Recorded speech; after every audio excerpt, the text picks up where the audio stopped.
Bien, buenas tardes hermanos, ¿cómo están? Bien, hoy vamos a hablar sobre un tema importante. El título de nuestro mensaje el día de hoy es: los falsos profetas o los falsos maestros siempre hacen daño al pueblo de Dios. Y vamos a analizar qué características tienen los falsos maestros. Son características que todos comparten, y pienso que es importante que nosotros las conozcamos para poder discernir si se presenta alguna de estas en algún predicador que veamos. Pues es algo que nos debe de alertar, es algo que nos debe de llamar la atención, porque ninguna de ellas se debe de presentar en un siervo del Señor. El tener una de estas presentes es una muy mala señal. Vamos a comenzar y estamos, recordemos, en esta serie del camino hacia la tierra prometida, y pues Israel se va a topar con un falso maestro. En Números 20 se nos va a narrar la muerte de Aarón, y con esto, con la muerte de Aarón, empieza a cerrarse el cumplimiento de la profecía que había dado el Señor, declarando que ninguno de los que salieron de la tierra de Egipto en el Éxodo, mayores de 20 años, que se negaron a entrar a la tierra prometida en la primera ocasión, iba a entrar. Y pues miembros de este grupo de personas también son Moisés y Aarón. Y llega el tiempo de Aarón, él tiene que partir también, y va a quedar únicamente Moisés. De toda esa generación solamente Josué y Caleb iban a entrar a la tierra, pero Moisés aún tiene una tarea por cumplir, su misión no se ha completado, y el Señor los va a seguir guiando en dirección a la tierra prometida. Y después de que se cumplen los días de duelo por la muerte de Aarón, Israel pues se va a enfrentar a dos enemigos. Se va a enfrentar a Harán, y se va a presentar frente a Og, rey de Basán. Ambos reyes mucho más poderosos que Israel. Recordemos que Israel no es una nación guerrera. Hay una película, no es una película, es una serie brasileña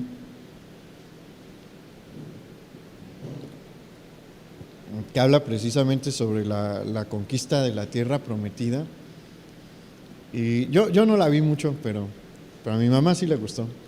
Y a veces yo veía algo y veía unos diálogos en los que decían que se prepararan para tener grandes victorias como guerreros, y yo por dentro me decía a mí mismo, pues ellos no sabían lo que era la guerra, o sea, no podían tener una noción ni utilizar un lenguaje de un pueblo militar. ¿Por qué? Porque no lo eran.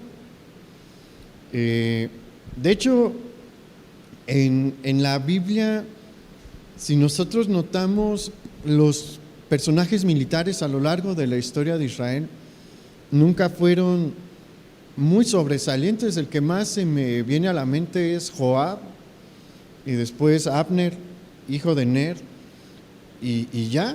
Josué, obviamente Josué, pero nunca fueron una nación. Bueno, David fue el rey guerrero por excelencia, pero el énfasis de todos modos en David no era su carácter como guerrero.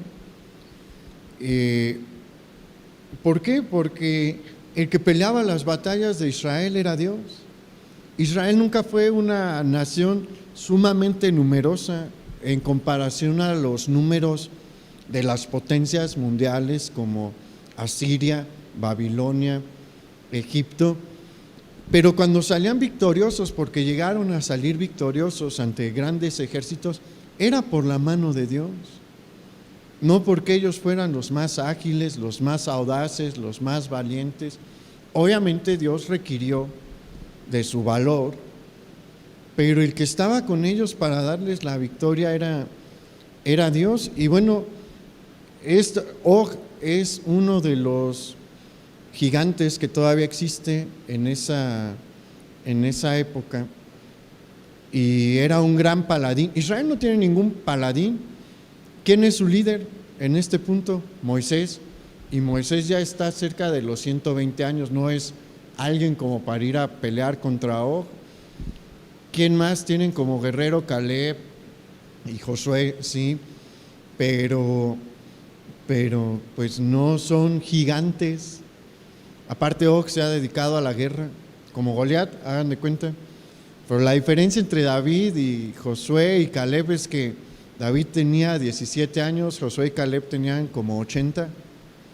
Entonces, o por ahí, ¿no? Ya no eran unos jóvenes, ya no eran personas hábiles y diestras probablemente sí, pero no eran veloces. Y Og es un rey que está en su plenitud. Y Dios les da la victoria. Y son victorias tan importantes como para preocupar a Moab. Recordemos que Moab es una nación prima de los judíos, de los israelitas en este tiempo. Y pues sí le trae preocupación el haber visto que Israel había derrotado a estas dos naciones. No eran nada más ciudades-estado las que gobernaban Arad y Og, porque si uno lee el pasaje, se nos menciona que los israelitas destruyeron las ciudades y los pueblos.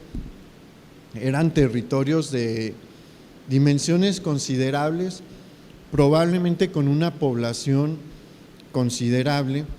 Y algo que sí tenían los israelitas es que eran muchos, eso sí, nadie se los quita, eran un montón.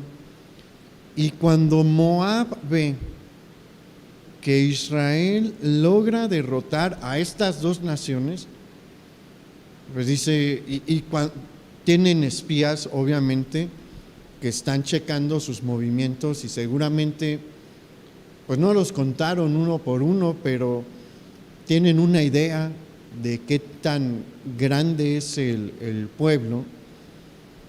Y Moab dice, se me hace que militarmente no les voy a ganar.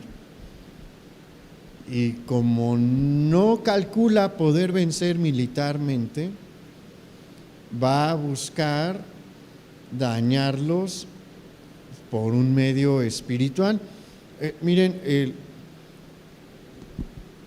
necesitamos ser equilibrados en nuestra vida, porque hay ocasiones que ignoramos por completo el mundo material y nos enfocamos nada más en el espiritual, y hay ocasiones en las que nos enfocamos únicamente en lo material y descuidamos lo espiritual. Ejemplo del primero: hay personas que le dicen a Dios, Señor, dame un trabajo, y nunca meten una solicitud. El Señor no les va a dar trabajo. Pueden orar todo lo que quieran, pero hay ocasiones en las que Dios sí obra, sí, pero en la mayoría de los casos no. En la mayoría de los casos uno mete su solicitud de empleo y le dice al Señor, Señor, si es tu voluntad, dame este trabajo. Esas son las personas que se enfocan a veces nada más en lo espiritual y no se mueven en lo material, se ocupan los dos. Pero hay personas que a veces se enfocan únicamente en lo material y no en lo espiritual. He oído tristemente a muchas personas decir, pues yo ya no oro a Dios en cuanto a lo que yo quiero, a lo que yo pido. O sea, yo no le pido a Dios, sí oro y platico con Él, pero no le pido nada. Y les pregunto, ¿y por qué? Y me dicen, pues porque Él ya sabe. Pues sí, obviamente él sabe, ¿no? Pero él quiere que le pidamos. No se trata nada más de decir, ay Dios, pues tú encárgate de todo, ahí está el timón del barco. No, uno también le tiene que pedir, es su voluntad que le pidamos, Él se agrada de que le pidamos. Y eso nos muestra que existe una realidad espiritual. Y eso es en el área espiritual en cuanto a nuestra relación con el Padre. Pero existe también un plano espiritual de nuestro enemigo, y es algo que no debemos de ignorar. Tenemos un enemigo que constantemente está obrando para dañarnos, que constantemente está obrando en nuestra contra, y debemos de tenerlo presente. El peor error que una persona puede cometer es no tener presente que tiene un enemigo, en todos los sentidos, no nada más en el sentido espiritual, en el material también. No crea que toda la gente es buena, no lo son. No crea que todos tienen buenas intenciones, no todos las tienen. Y uno debe de estar alerta. Y bueno, Moab se va a meter al ámbito espiritual, va a decir, no puedo militarmente, pero vamos a ver los medios espirituales. Y acompáñenme, por favor, a Números capítulo 22, versículo 1.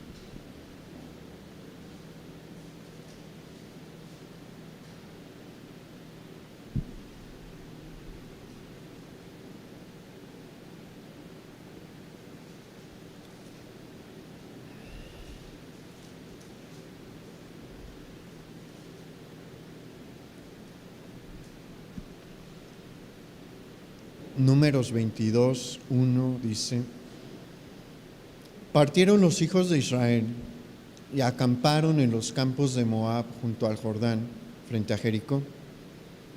Y vio Balac, hijo de Zippor, todo lo que Israel había hecho al amorreo, y Moab tuvo gran temor a causa del pueblo, porque era mucho, y se angustió Moab a causa de los hijos de Israel.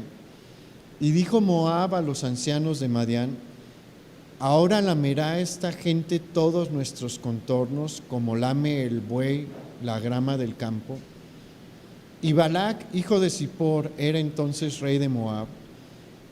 Por tanto, envió mensajeros a Balaam, hijo de Beor, en Petor, que está junto al río en la tierra de los hijos de su pueblo, para que lo llamasen, diciendo: un pueblo ha salido de Egipto, y he aquí cubre la faz de la tierra, y habita delante de mí.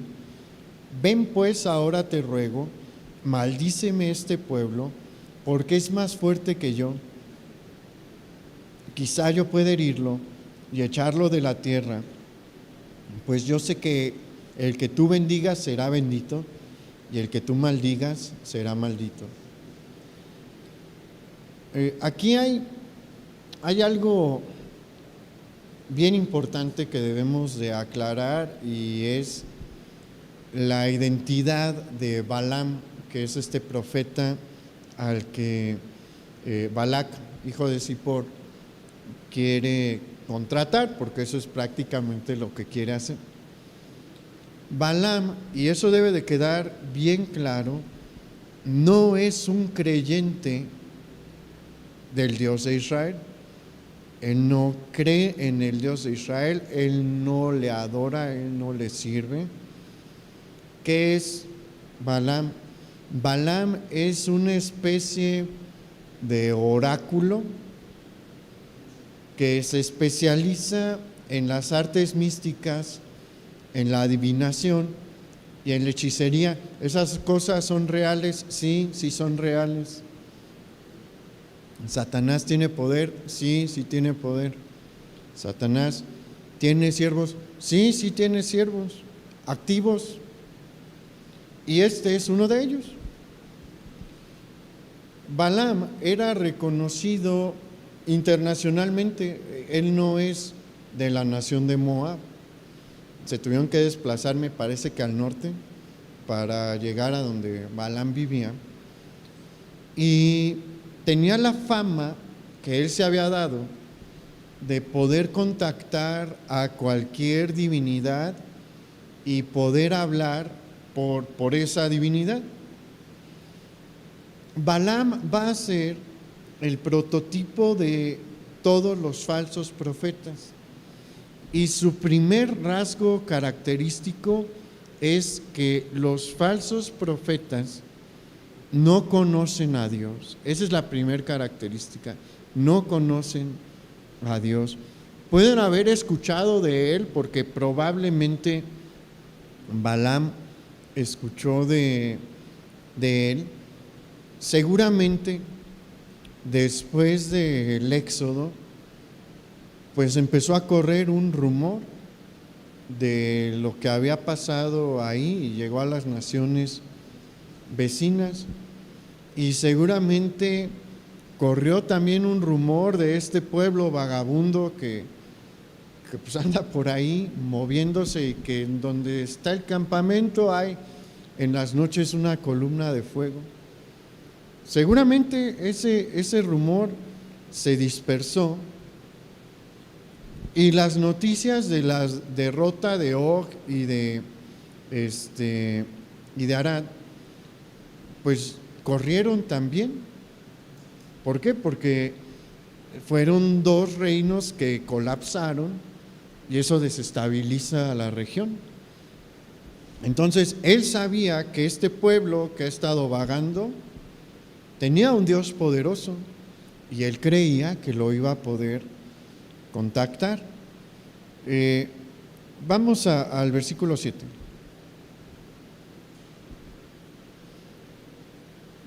Entonces anotó la primera característica: los falsos profetas no conocen a Dios. Puede que hayan oído de él, pero no le conocen. Es una cosa completamente distinta.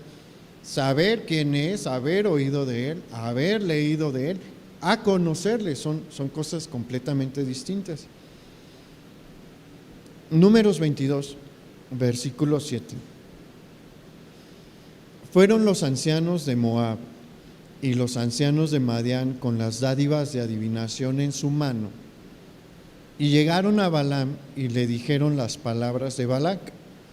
Él les respondió: reposad aquí esta noche, y yo os daré respuesta según Jehová me hablare.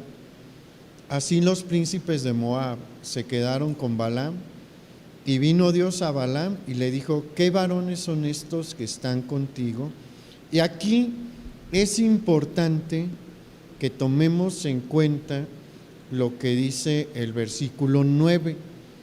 El versículo 9 dice: y vino Dios a Balaam. Y esta expresión, y vino Dios, no la usó el autor, que es Moisés, por casualidad.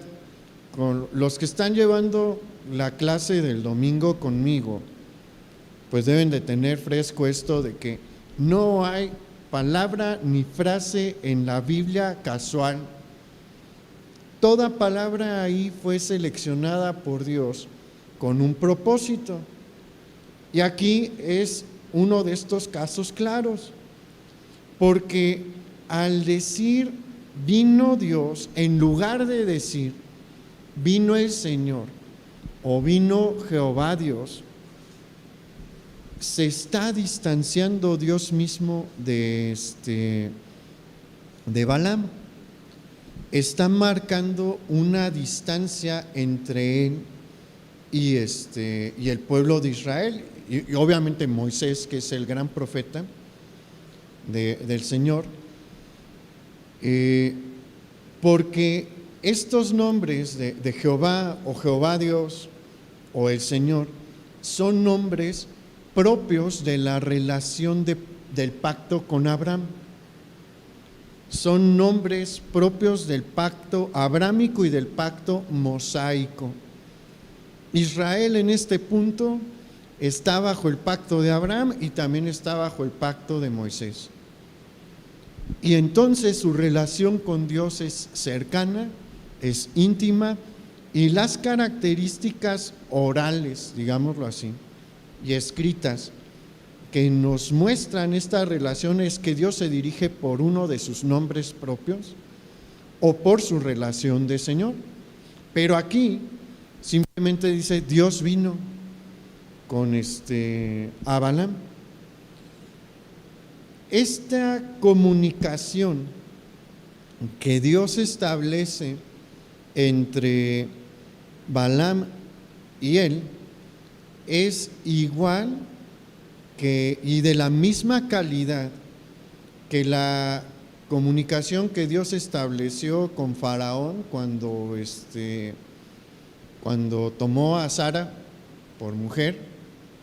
Dios se comunicó con Faraón y le hizo saber que tenía la esposa de Abraham, pero eso no significaba que Faraón tuviese una relación con Dios. Y es de la misma calidad que la comunicación que Dios estableció con el faraón del tiempo de José. Dios le dio los sueños que José interpretó, pero no había una relación entre el faraón del tiempo de José y José. De la misma manera es la comunicación que Dios estableció con Nabucodonosor. Dios le dio el sueño ¿se acuerdan el sueño de la estatua? Dios mandó ese sueño, pero no es que Nabucodonosor y Dios tuviesen una relación. Entonces, estamos ante esta misma comunicación, ante esta misma calidad y ante este tipo de comunicación con un no creyente. Y vamos al versículo 11. Porque Dios le pregunta, ¿qué hacen estos hombres aquí contigo? Y Balaam le contesta, he aquí, este pueblo que ha salido de Egipto cubre la faz de la tierra. Ven pues ahora y maldícemelo, quizás podré pelear contra él y echarlo.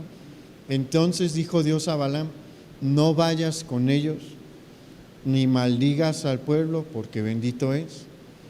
Así Balaam se levantó por la mañana y dijo a los príncipes de Balac, volveos a vuestra tierra, porque Jehová no me quiere dejar ir con vosotros. El Señor explícitamente le dijo a Balaam que tenía prohibido ir y maldecir a los hijos de Israel, porque ellos son la nación de su pacto y son benditos por él.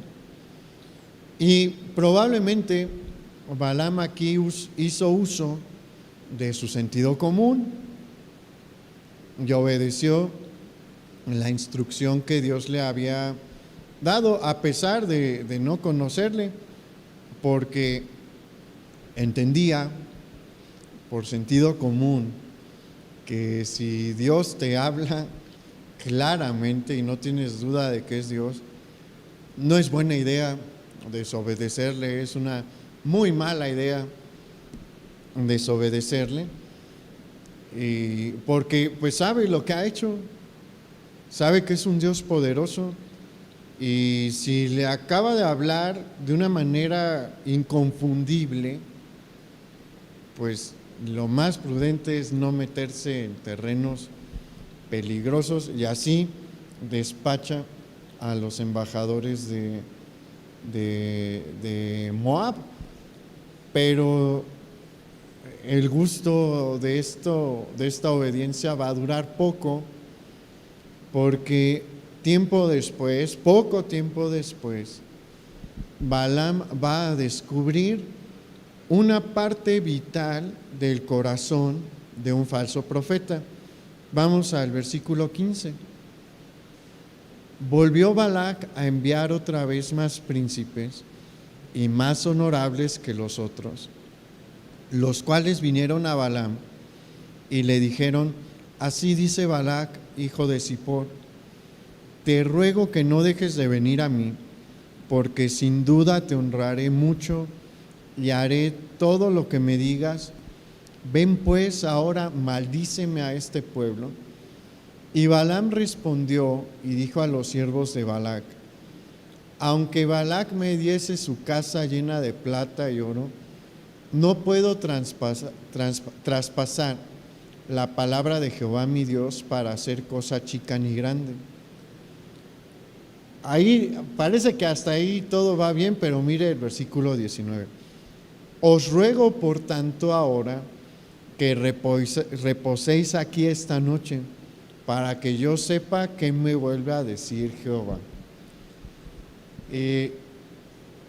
Aquí está esta característica de todo falso maestro, de todo falso profeta, la segunda que vamos a ver hoy. Y es que todos tienen un precio en dinero, todos. Solo hay que llegarles al precio, pero todos ellos tienen un precio en dinero por el cual están dispuestos a venderse, por el cual están dispuestos a comprometer la obediencia a Dios. Probablemente la cantidad de dinero que le ofrecieron anteriormente no era pues tan importante. Sí le llevaron una ofrenda porque era costumbre en ese tiempo. Todas las culturas tenían esta costumbre de llevarle una ofrenda al oráculo, y lo puede ver en las narraciones que hay de visitas a los oráculos que había en Egipto, en Grecia, en los celtas, con los nórdicos. Siempre había que llevarles algo. Entonces les llevaron algo, pero pues no era lo suficiente para que Balaam desobedeciera. Pero en esta ocasión vienen con una ofrenda generosa y con una recompensa prometida grande, porque Balac, al decirle haré todo lo que me digas, en el versículo 17, está dando una invitación a hacerlo su consejero. Y pues ahí ya cambia la cosa, porque un consejero del rey vive a expensas del rey. Y pues no crean que viven austeramente, viven pues como príncipes prácticamente. Y bueno, ahí la cosa cambia, porque pues dices que esto sí está atractivo, ¿no? Mire, es bien lamentable ver cómo tantos pastores han dejado el ministerio por la política. Pero ha pasado tristemente. ¿Y qué cree que pasa con esos pastores? Se corrompen. ¿Qué característica nos manifiestan? Esta. ¿El pastor está llamado a meterse en la política? No.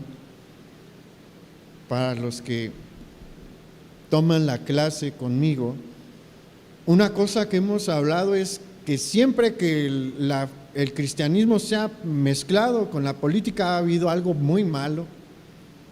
Siempre ha acabado mal, nunca han salido las cosas bien. ¿Por qué? Porque son dos ámbitos distintos.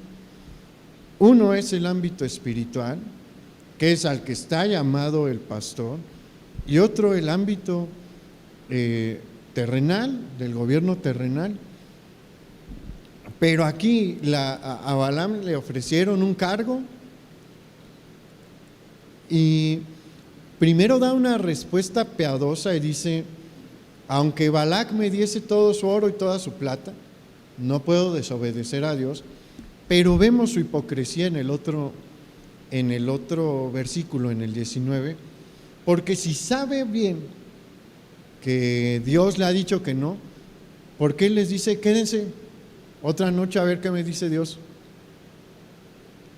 ¿Qué es lo que cree Balaam? Que él puede convencer a Dios, que él puede persuadir a Dios para poder maldecir a Israel. ¿Qué nos manifiesta esto nuevamente? Que él no conoce a Dios, porque Dios no da marcha atrás a su palabra. Él no es hombre para que se arrepienta. Pero pues Balaam cree que lo puede disuadir, y en el versículo 20 otra vez encontramos esta frase: y vino Dios a Balaam de noche, que nos marca este distanciamiento nuevamente, y le dijo: si vinieron para llamarte estos hombres, levántate y vete con ellos, pero harás lo que yo te diga. Dios está estableciendo un límite con este mago, porque eso es un mago. Y en este segundo encuentro, Dios le permite ir. En ningún instante le ha dicho: voy a dejar que los maldigas. No.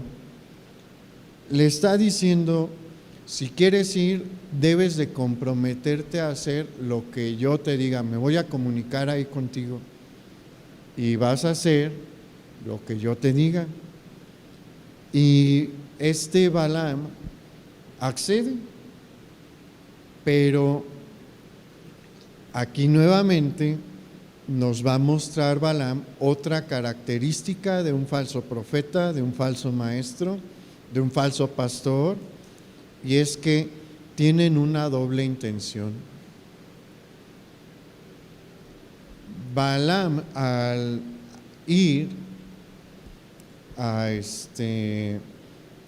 Moab, pues va por una parte con la intención de obedecer a Dios. Le ha prometido a Dios que va a hacer lo que le ha dicho y que va a obrar de acuerdo a lo que Él le muestre, pero en su interior, en el centro de su corazón, tiene la esperanza de poder maldecir a Israel para beneficiarse él mismo. Su doble intención siempre es para su propio beneficio. Aparentan servir a Dios, pero aparentan este servicio para servirse y beneficiarse ellos mismos. ¿Y podemos esconderle eso a Dios? No. ¿Se lo podemos esconder a la gente? Sí, pero a Dios no se le escapa. Y eso despertó la ira de Dios. Vea lo que pasa en el versículo 21.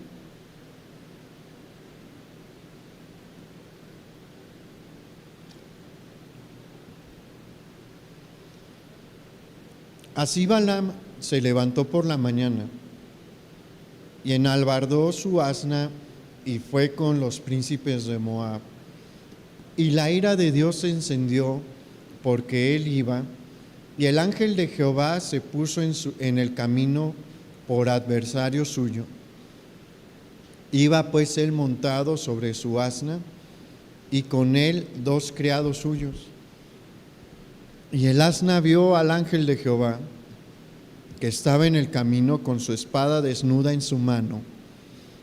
Y se apartó el asna del camino e iba por el campo. Entonces azotó Balaam al asna para hacerla volver al camino. Como mencionamos, él se había comprometido a obedecer a Dios, pero cree que de alguna manera va a convencerlo y va a poder maldecir a Israel. Y el Señor, al ver esto, decide él mismo salir para hacerle frente y acabar con su vida. El ángel de Jehová es una de las manifestaciones del Señor visibles en el Antiguo Testamento. Es Dios mismo, y no se presenta el ángel de Jehová comúnmente. Son contados los casos en los que el ángel de Jehová se presentó. Si usted recuerda, se presentó con Israel. Hay una situación importante con Israel y por eso amerita la aparición del ángel de Jehová. Se va a aparecer con Gedeón, no porque la situación con Gedeón no es una cosa menor. Se va a aparecer con Sansón porque es una ocasión importante, Si hay un pasaje en el que vemos al ángel de Jehová aparecer, es porque algo bastante importante está sucediendo allí. Y aquí esa es una de esas ocasiones. El ángel de Jehová se aparece y tiene toda la intención de acabar con la vida de este falso profeta. Y hay algo que sorprende, la verdad, de la historia de Balaam, y es ver cómo estas personas tienen una ceguera absoluta hacia las cosas de Dios en el ámbito espiritual. En su ámbito, no, ahí ven todo, pero no pueden ver las cosas de Dios. ¿Por qué? Porque no le conocen, porque están separados de Él.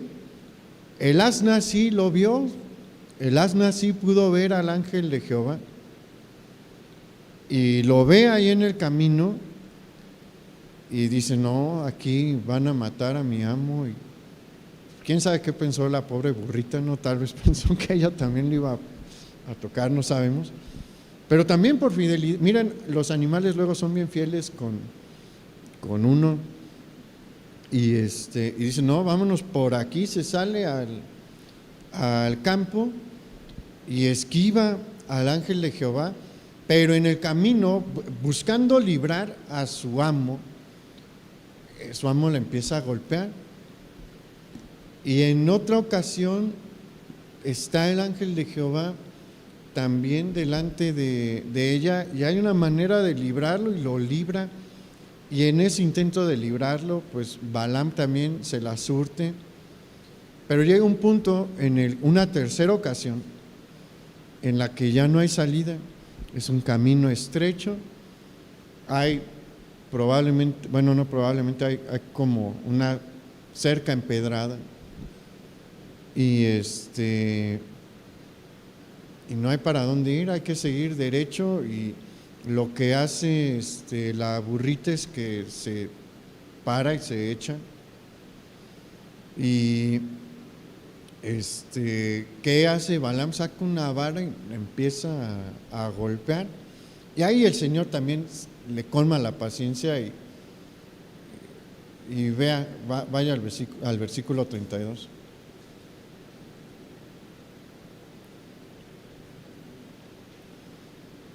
Dice: y el ángel de Jehová le dijo: ¿por qué has azotado tu asna estas 3 veces? Aquí hay otra característica de los falsos maestros, y es que ellos son crueles con aquellos que están a su servicio, incluso cuando procuran su bien. No van a tener compasión ni misericordia con aquellos que están a su servicio. Tratan a los que les ayudan como a la burrita de Balaam. Cuando algo no les parece, aunque ellos están buscando hacerles bien, están buscando evitar que caigan en un error, los golpean sin misericordia. No crea, no se imagine a Balaam ahí dándole una palmadita. Le daba con fuerza, estaba enojado, y cuando agarró la vara no fue para darle ahí un golpecillo, sino para darle ahí, soltar toda su frustración y su enojo. Así tratan lamentablemente estos falsos maestros a sus colaboradores, a las personas que están ayudándoles. Y pues como vimos, el Señor se colma su paciencia y ya se presenta, le quita el velo a Balaam, lo puede ver. Le dice: ¿por qué has azotado tu asna estas 3 veces? He aquí, yo he salido para resistirte, porque tu camino es perverso delante de mí. El asna me ha visto y se ha apartado luego de delante de mí estas 3 veces. Y si de mí no se hubiera apartado, yo también ahora te mataría a ti, y a ella dejaría viva. Entonces Balaam dijo al ángel de Jehová: he pecado porque no sabía que tú te ponías delante de mí en el camino, mas ahora, si te parece mal, yo me volveré. Y el ángel de Jehová dijo a Balaam: ve con esos hombres, pero la palabra que yo te diga, esa hablarás. Así Balaam fue con los príncipes de Balac. Y en este pasaje que acabamos de leer, es evidente la necedad del corazón de Balaam, que es la misma necedad que hay en el corazón de un falso profeta. Porque el ángel de Jehová le dijo: vine a resistirte. ¿Qué significaba eso? Vine a detenerte, no quiero que vayas. No quiero que vayas. ¿Por qué crees que me aparecí 3 veces y la burrita me intentó esquivar? Pero esto nos deja ver, es una característica más de un falso maestro, de un falso profeta, y es que están tan ciegos que no pueden entender la voluntad de Dios, aunque se les muestre de la manera más clara posible. ¿Hay algo más claro que esto? ¿Dios puede hablar de una manera más clara que esta? Yo no me imagino una forma más clara. Si tienes a Dios en una de sus manifestaciones visibles que podemos soportar, diciéndote: vine a pararte, y ya te ha dicho anteriormente en 2 ocasiones: no vayas, y si vas a ir a hacer lo que yo te diga que hagas. ¿Qué más puede hacer? No puede hacerse ya más. Pero Balaam es imposible, no puede entenderlo, y se atreve a decirle en el versículo 34: mas ahora, si te parece mal, yo me volveré. Te acaban de decir que le parece mal. Te acaban de decir que no, que te iban a matar por andar yendo con los príncipes de Moab. Pero no lo pueden entender. Entonces el Señor le permite ir, pero Él va a intervenir.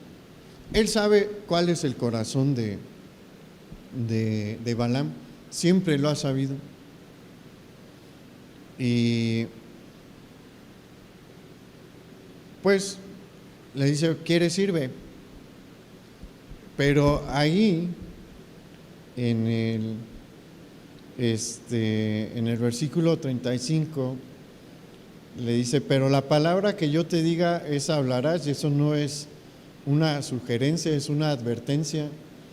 El Señor le está diciendo: vas a hacer lo que yo te diga. Yo creo que Balaam no lo entendió, porque de haberlo entendido, igual y no va. Pero finalmente Balaam se presenta con Balac, y van a un monte desde donde se puede ver todo el campamento de Israel. Y seguramente él estaba intentando a ver si podía cambiar de opinión Dios, pero no, él no cambia de opinión, y el Espíritu Santo toma el control, y el Espíritu Santo empieza a hablar a través de Balaam. Es en casos muy excepcionales en los que esto sucede. Este caso es muy particular. Hay otro caso como el de Esaú. Esaú ya estaba mal, pero de todos modos el Espíritu Santo en un punto decide que va a tomar el control. Pero aquí el Espíritu Santo toma el control, y si ustedes, no la vamos a analizar, pero es larguísima la profecía de Balaam, toda para bendecir a Israel. Toda para bendecir a Israel.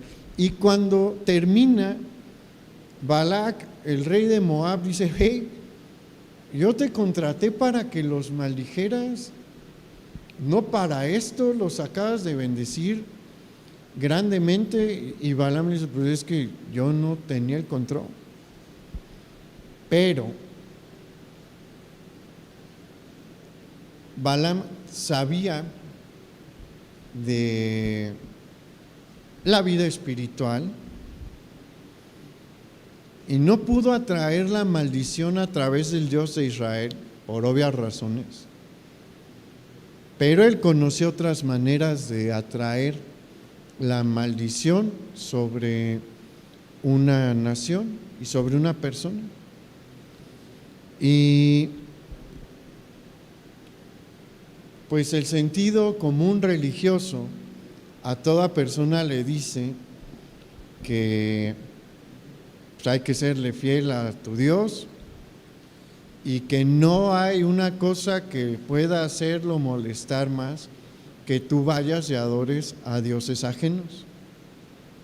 Cualquiera entendería eso, y bueno, alguien que se dedica a la vida espiritual como Balaam pues tiene esto presente. Entonces él va a desarrollar una estrategia para maldecir a los hijos de Israel sin que él tenga que profetizar. Y lo que va a buscar es hacer que ellos vayan tras dioses ajenos. Vamos a Números 25, por favor.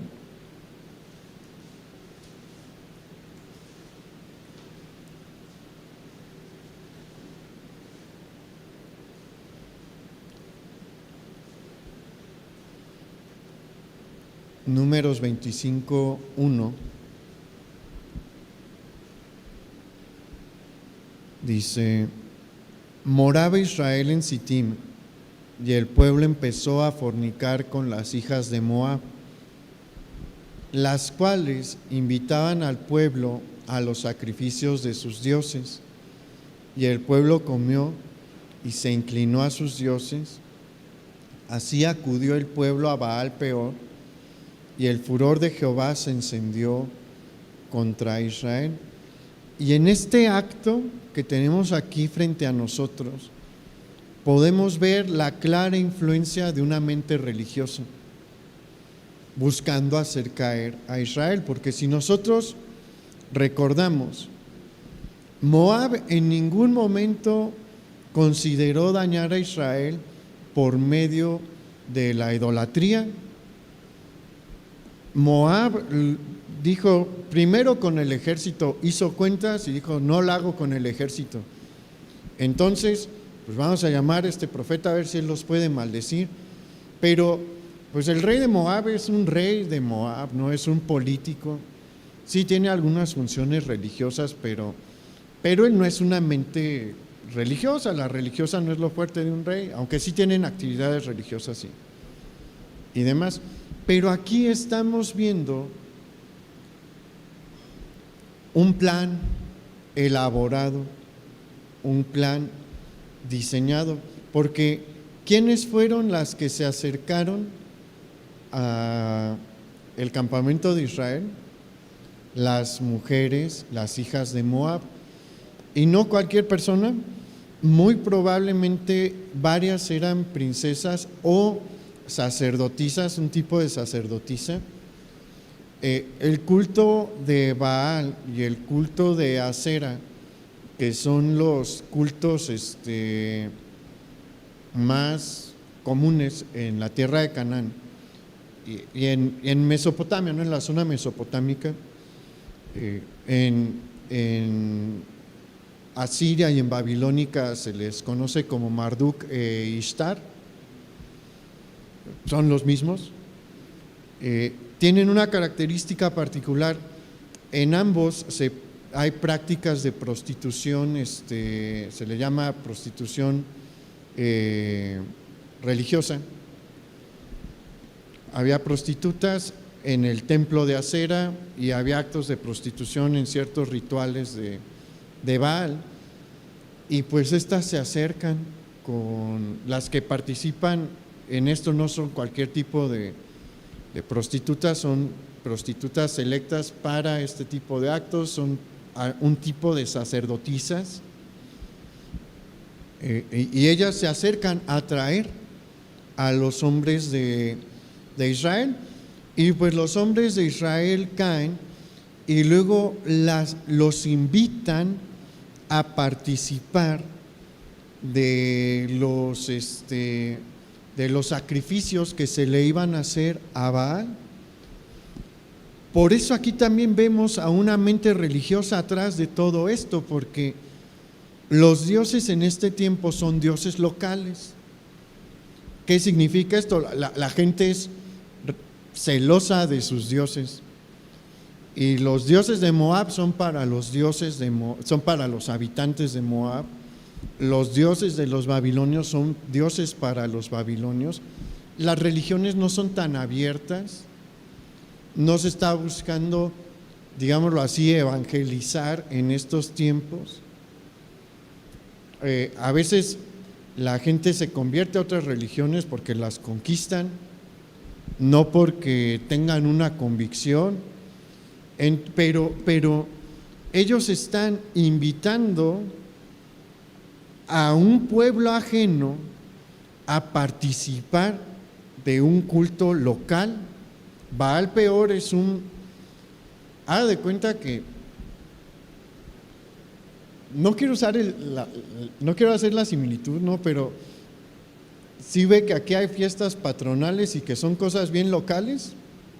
Haga de cuenta que eso es así. Baal Peor es una divinidad muy local de la ciudad de Peor,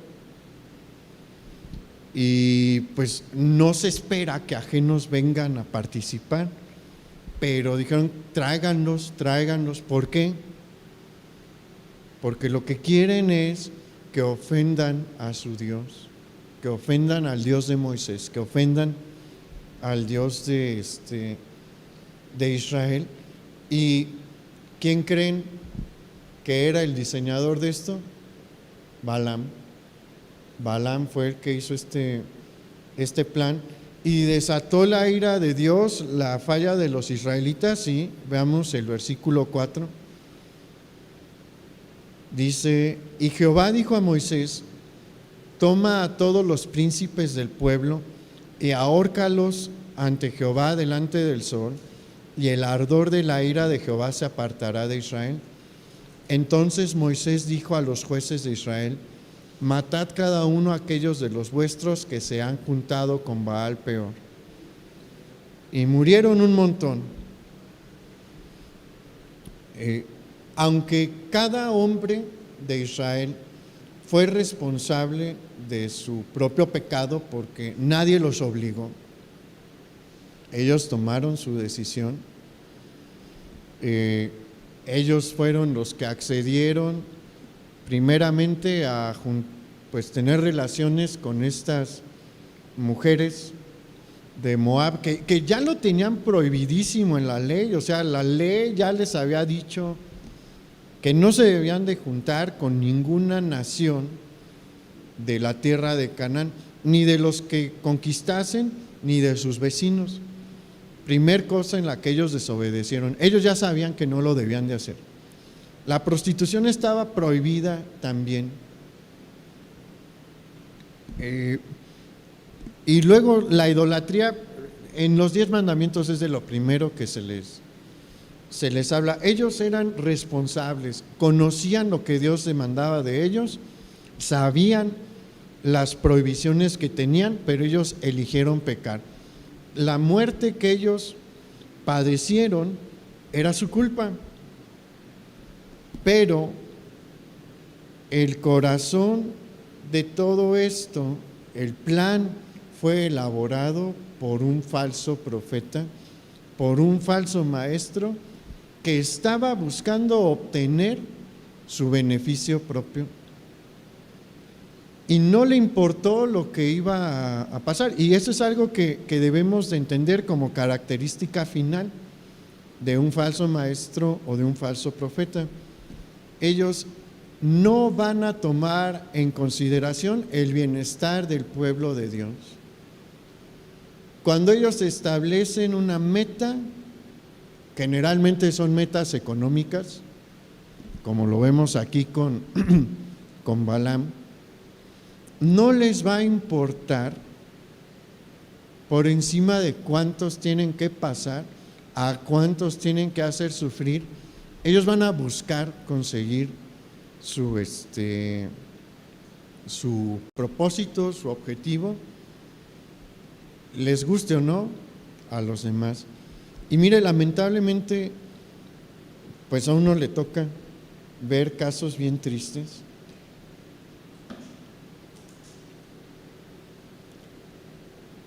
¿Se acuerda que entre 2007 y 2008 hubo una fuerte crisis inmobiliaria en los Estados Unidos? Muchas personas perdieron sus casas porque no podían pagar los créditos hipotecarios, se disparan las tasas de interés. Bien, en diciembre, no recuerdo si fue de 2007 o 2008, tuvimos la oportunidad de ir a Estados Unidos, ya hay una radio latina, cristiana por allá. El sistema crediticio de Estados Unidos es sumamente cruel. Si uno se retrasa en el pago de la hipoteca, a la cuarta mensualidad que ya no pagaste te quitan la casa, o a la tercera, dependiendo, a veces en la quinta, depende del banco, ¿no? Y de los términos y condiciones, pero los bancos ahí no son de te espero y aguanta, no, rápido te la quitan. Y cuando nosotros estábamos pasando la frontera, pues sintonizamos esa radioestación y el señor tenía, quién sabe qué meta, no me acuerdo cuántos miles de dólares quería juntar, e irresponsablemente les dijo: si tú mandas el pago de tu hipoteca, Dios te lo va a regresar 3, 4 veces o 10 veces, no me acuerdo cuántas veces, pero mándame 2, 3 pagos de tu hipoteca. ¿Sabe qué es lo triste? Que muchos lo hicieron. ¿Y qué cree que les pasó? Probablemente perdieron la casa. A este señor, esa es una señal clarísima.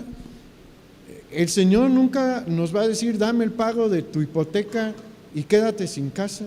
No, es sentido común. Usted vea el caso de los Hechos, porque los que tienden a pedir un montón de dinero toman los casos del libro de los Hechos, como el de se me fue ahorita el nombre, pero los que dieron la mitad del precio de la casa, ellos tenían varias casas, o sea, no tenían una y esa fue la que vendieron, pero tenían la suya probablemente y más propiedades. O sea, Dios no les dijo: dejen la casa donde viven, véndanla y denme ese dinero. No, tenían de sobra. Y pues uno al que quisieron imitar, probablemente él también tenía buenas propiedades y varias propiedades, y el Señor lo movió y de su corazón solito nació. Pedro no le dijo nada, Mateo no le dijo nada, Juan no le dijo nada. Él sintió: veo a muchos hermanos en necesidad, tengo una casa extra, la voy a vender y voy a dar el dinero para que… Mire, ni siquiera era para Pedro, o sea, no era una ofrenda para los apóstoles. Específicamente ahí nos dice que ellos vendían sus propiedades para suplirle a los que no tenían, a los que estaban pasando hambre, a las viudas, a los huérfanos. Pero pues eso nació de ellos, no los presionaron.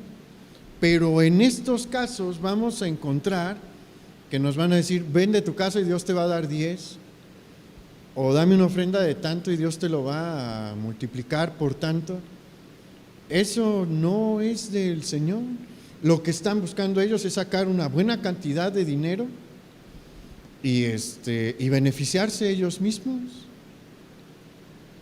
¿Y sabe qué es lo triste? Que sí da la gente, pero Dios nos está dando hoy una lección. Si vemos rasgos de esto que acabamos de ver, rasgos de estas características, estamos muy probablemente ante un falso maestro. Hay personas que honestamente se pueden equivocar, porque todos fallamos y nos podemos deslizar, podemos cometer algún error, pero ¿cómo vamos a notar si estamos ante un falso maestro o no?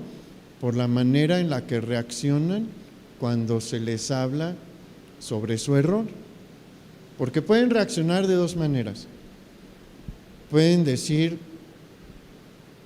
ok, pues sí es cierto, me equivoqué, y buscar restituir.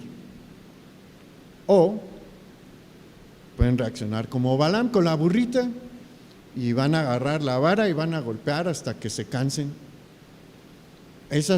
Y si hacen eso, si no toman una posición humilde, si no toman una posición de arrepentimiento y restitución, pues nos están mostrando que son evidentemente falsos maestros, y córranle porque va a agarrar la vara y va a empezar a soltar de golpes. Pero es importante que nosotros tomemos esto en cuenta. Y algo importante también, puede ser que por un momento estas personas prosperen, como fue el caso de Balaam, porque al final Israel sí fue diezmado, al final sí vino un castigo de Dios sobre los israelitas por lo de Baal Peor, y probablemente el rey de Moab le dijo, pues vente, toma tu recompensa, pero no es para siempre. En Números 31, no lo vamos a leer, el Señor le da una victoria a Israel sobre los madianitas. ¿Se acuerdan que los delegados que fueron no eran nada más moabitas, eran madianitas también? Por alguna razón Balaam acaba con los madianitas y Dios les da una victoria sobre ellos, a los hijos de Israel, y en el capítulo 31 se nos menciona específicamente que entre los muertos por la espada de Israel está Balaam, el falso profeta. El juicio de Dios va a alcanzar a todos de una u otra forma, en uno u otro tiempo, pero lo que Él no quiere es que nosotros caigamos en este tipo de trampa. Nos está advirtiendo porque hay un montón, y la era digital tiene sus beneficios y sus perjuicios, pero ha habido muchos perjuicios, porque si usted se pone a ver en el abanico de los predicadores que hay en la web, muchos tienen alguna de estas características y debemos de tener. No todos, obviamente, hay siervos de Dios muy respetables que pues también tuvieron que utilizar estos medios para alcanzar primero a los de su congregación y a todos los que pudiesen bendecir, pero muchos utilizaron esto también para sacar un beneficio propio. Entonces el Señor nos llama a estar alertas, porque recordemos, hay un enemigo que nos quiere perjudicar también, y debemos de estar pendientes y en alerta. Vamos a orar. Padre Santo, muchas gracias por hoy enseñarnos las señales de alerta que debemos de tener. Gracias por darnos instrucción, por darnos puntos de referencia que son necesarios, porque no quieres que ignoremos las maquinaciones del enemigo, no quieres que ignoremos su obrar, Y quieres, Señor, que estemos alerta para no caer, porque de muchas maneras, como en el caso de Balaam, se va a buscar mover para hacernos caer. Ayúdanos, Señor, a ver las señales. Te lo pedimos, Padre, en el nombre de nuestro Señor Jesucristo.